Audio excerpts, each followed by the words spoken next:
আজ পবিত্র ঈদ উল মিলাদুন্নবী, যে দিনটি অনেক মুসলিম ধর্মপ্রাণ মানুষ নবী দিবস হিসাবে পালন করেন। আর ভিডিওতে তোমরা যে সুন্দর দৃশ্যগুলি দেখছো, এগুলো কিন্তু আজকের নয়, এগুলো হলো গত বছরের জলপাইগুড়ি পাহাড়পুরের ঈদ উল মিলাদুন্নবীর বাইক র্যালির কিছু মুহূর্ত। প্রতি বছর এই দিনটিকে ঘিরে এখানে সুন্দরভাবে বাইক র্যালির আয়োজন করা হয়। তবে দুঃখের বিষয়, কোনো এক কারণে এবছর পাহাড়পুরের সেই র্যালি বাতিল করা হয়েছে। তবে অন্যান্য অনেক জায়গায় আজকের দিনটিকে ঘিরে বাইক র্যালি ও বিভিন্ন ধর্মীয় অনুষ্ঠানের আয়োজন করা হয়েছে। অনেক মুসলিম রবিউল আউয়ালের 12 তারিখে ঈদ উল মিলাদুন্নবী পালন করেন। কিন্তু জানো কি, হযরত মুহাম্মদ সাল্লাল্লাহু আলাইহি ওয়াসাল্লাম আসলে কে ছিলেন? তিনি ছিলেন ইসলামের শেষ নবী ও রাসূল।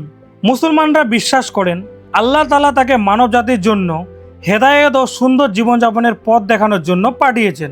হযরত মুহাম্মদ সাল্লাল্লাহু আলাইহি ওয়াসাল্লাম আজ থেকে প্রায় 1400 বছরেরও বেশি আগে, আনুমানিক 570 খ্রিস্টাব্দের দিকে জন্মগ্রহণ করেন। তিনি মানুষের শিখিয়েছেন সত্য, মানবতা, ভালোবাসা, অন্যায়ের বিরুদ্ধে দাঁড়ানো এবং সবার সঙ্গে ভালো ব্যবহার করতে।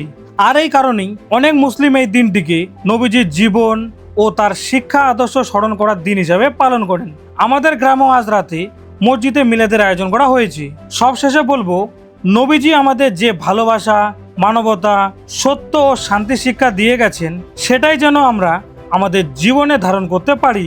সবাইকে জানাই ঈদ উল মিলাদুন্নবী মোবারক।